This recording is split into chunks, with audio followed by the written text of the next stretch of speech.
Welcome back, guys, to another video on the channel. I hope you guys are well. It is the morning after the game before. So today, guys, I want to talk about some key points from last night's game. Technically, what did we learn from West Ham 1, Fulham 0? Guys, for more West Ham video, make sure you drop the like button. Make sure you drop a subscribe. We hit over 1,300 subscribers. Welcome, guys, to all. Any new West Ham fans, any new fans of any team, welcome to the channel. Guys, there is a Discord. I've set up a West Ham Discord link in the description if you want to get involved and talk all things West Ham. Now, guys, I want to look at my phone because I don't want to miss any, topics. I don't want to miss any topics. And the first talking point that I want to talk about is Aaron Cresswell. You should see a nice little green box come up on your screen right now. Aaron Cresswell, for me, has probably been our most consistent performer for West Ham this season, ever since we've transitioned from a 4 at the back from the Newcastle game to a 5 at the back. He is slotted in at left centre back instead of left wing back. And I feel like, the first couple of seasons when Aaron Cresswell joined West Ham, he was that guy. He would bomb up at the field, get crosses in. And I feel like after his injury, he sort of lacked that confidence. Maybe he lost a bit of pace, or he lost a yard of pace, and he just sort of lost that confidence to attack his opposition fullback, to get a cross in. Now, we saw in his previous tenure under Moyes that he played very well in a left centre-back position. And what it does, it allows him to drive up the ball. And sometimes you do see Aaron Cresswell still overlap Masuaku to get that crossing. So he's not, completely void of playing in that sort of left-hand channel. But he does like to get the ball now, maybe about 10 or 15 yards inside the opposition box and whip a deep cross in to the box. And we've seen goals already for Antonio. Exactly what I was just saying. Cresswell picks the ball up, nice, lovely whipped-in ball against Leicester. Antonio heads it across the box and it goes into the corner. Yesterday, a fantastic cross from Cresswell that lands on Bowen's head. Unfortunately, if that was Antonio, it might have been a different story and we might have been 1-0 up. So for me, Aaron Cresswell right now is a huge case. If we was going to end it right now, huge case for Hammer of the Year. He's been absolutely exceptional. And guys, as I was watching Post-Match Pint, West Ham Fan TV, England are slowly transitioning to looks like a 5 at the back formation because they can't defend. They haven't really decided how they want to play left centre back. Can Aaron Cresswell be an answer? Yes, he's not the most glamorous name, right? But it ain't about names. It's about who's playing well at the time. Connor Cody, in my opinion, is England's best centre back, and he's not the most glamorous name. He isn't, wasn't spent 80 million on. So Aaron Cresswell for England, why not? Absolutely, why not? Now, getting into my second talking point, guys, is going to be Benrahma. For me, he made a huge impact in both penalty boxes. In both penalty boxes, he made a huge impact. Come on, well, essentially was ready from the 60th minute. Didn't come on till the 70th minute because of injuries and there wasn't much stoppage in play. And Moyes pretty much probably, been a little bit too cautious, should have just stuck him on. However, he come on, he demanded the ball, and he showed good glimpses. He took a couple of players on, and yes, there was a debate whether he should have pulled the ball back to Haller and Souček. But if you actually look at the angle, guys, right? If you actually look at the camera angle, the passing option, if he passed it, was cleared for a corner, okay? So literally the only option he had really was trying to squeeze it in from a very, very tight angle. He had 2 bites of the cherry. Unfortunately, we won a corner anyway, okay? However, the thing that I want to talk about was that Benrahma was brought in to this team to sort of add a bit of quality, a bit of composure in the final third. And for me, he has to start in our next fixture against Sheffield United. Fornals has done very well. Don't get me wrong, this guy's done very well. Work rate is very good, and he does at least offer you that. However, for me, a major thing regarding Fornals is his pace. He has got a lack of pace, and there's times when the ball gets played in, like down the channel, he doesn't have the pace to outrun a defender.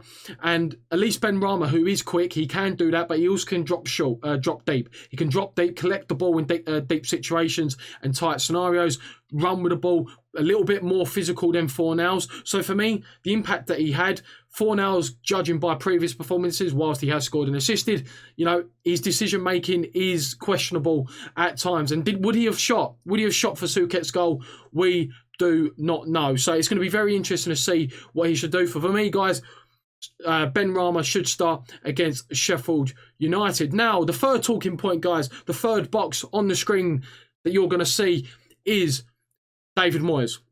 So he made his substitutions earlier than I expected. Okay, I expected it to probably be in the 80th minute. However, he tried making Benrahma sub at 60th minute. Didn't really materialise to the 70th minute because of a number of reasons. Injuries, you know, and all that stuff. However, he needs, whilst I feel like he's got the defence sorted, right? He does need to sort of, you know, figure out a plan B whilst we're playing exactly the same formation. Maybe different patterns of play, maybe more rotational positioning when we've got the ball. So we're a little bit more creative, because yesterday, guys, we were very predictable. We were, we didn't have any ideas. Literally, all we were doing is literally just spamming crosses into the box and hoping that they would fall onto Haller's head. And guys, a lot of times yesterday, the delivery just wasn't good enough. From Soufal, from Masuaku, the delivery wasn't really good enough. It always just hit the first man. Anderson and the other centre-back, I can't think who it is, I know he played for Manchester City, were just clearing the ball and heading the ball away. The ball wasn't, if Haller would make a near post run, it'd end up behind him. If he'd make a deeper run, okay, the ball would be in front, go to the near post. And, Fulham done it pretty well with Mitrovic. Mitrovic would just drift off to a Cresswell, who, by the way, handled Mitrovic in those one-on-one and isolated situations very, very well. So, yeah, for me, David Moyes needs to figure out something. Yes, we've won the game 1-0. However, we need to come away from the result and looking at the bigger picture, which was the performance. And it wasn't great. I know we can't play well every single time, but against teams that we should be beating, maybe different, rotational play in regards to the front, into the front three. We do miss Antonio because he does offer something completely different. Now, the fourth talking point I want to talk about is Sebastian Haller. Yes, he got a lot of criticism, right? I'm sort of, on the fence with him. 1 week I love him because I feel I see a player in there, because he isn't a bad player, guys. He is not a bad player. He scored goals at Frankfurt, but we just need to play, we need to get the balls into the box, and good balls into the box. And we also need to get up and support him. Yesterday, he worked hard. He did work hard. Yes, he's not Antonio, guys. Don't get me wrong. When we're playing this formation, we can see the major difference between Antonio playing and Haller playing. Antonio likes drifting out to wide areas. He can run, into the channels. He can run into spaces, but he can also hold the ball up. He's very good in the air. And Haller is just not that kind of striker. He isn't going to run into the channels.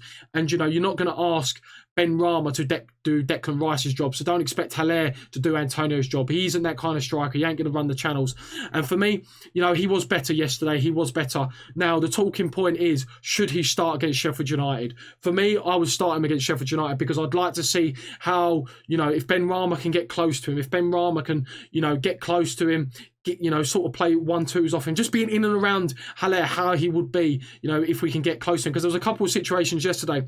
I think one of the defenders played a massive long ball to over the top, and Haller brought it down, and it come down to Fornals, who got very close to him and had a shot that went quite wide. However, it was the fact that the passage of play happened. We got it to Haller. Someone was close to him. He had a shot off. And if we can do that with someone like Benrahma and get Bowen close to him, then, I want to see what it looks like. I want to see what it looks like. I don't want to rush Antonio back, because, we all know Antonio's hamstrings are very, very fragile, and all it takes is rushing him back, and he's out for 3 months. So take his time.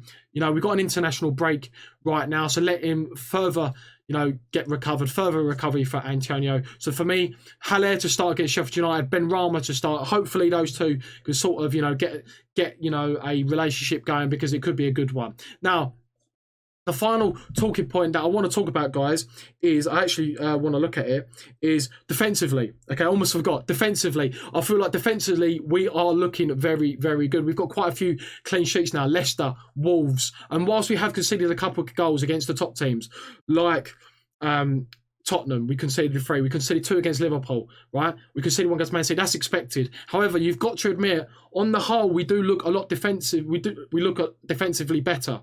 Now, the final 2 minutes where we give away a penalty, all things being considered, we didn't deal with that passage and those moments after we scored our goal very well. We didn't really defend very well. However, the 5 at the back suits us very well. And I'm a little bit concerned, whilst we do want to see maybe a little bit more attacking threat, is that we sacrifice a defender, go back to 4 at the back, and then suddenly Cresswell's back at left back. Okay, he can get exposed. Whilst we do have that extra attacker, we're not as solid defensively, and that could come back to hurt us. The amount of goals we conceded last season against teams that we really should be beating, and we played 4 at the back. So for me, we're looking defensively a lot better in the 5 at the back formation, and we've got to continue with the 5 at the back formation. There's no point, in my opinion, going to a 4 at the back, having more attacking options if we can't keep a clean sheet, because we're not going to score. Whilst scoring goals hasn't been an issue, we have been scoring goals, to be fair, post-lockdown under Moyes. I just feel like we need to keep that defensive solidarity. It suits our players a lot.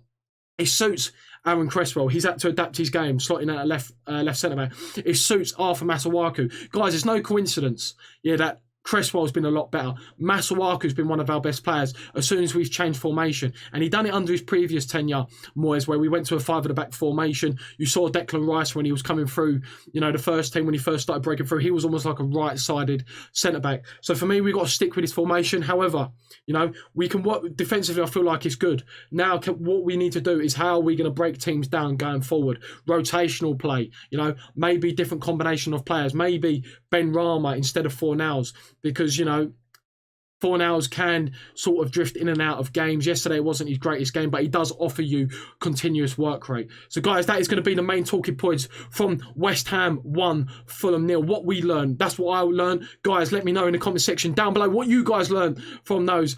Do you agree with my points? Do you agree with my points? Is there anything I missed? That is what I feel. Maybe I've missed something. Make sure you hit the subscribe button for more West Ham videos. Make sure you hit the like button for more West Ham content in general. Thank you for the support. We've just hit over 1.3k. I do really, really appreciate it. Absolutely love to see it. Thank you again. Come on, you Irons.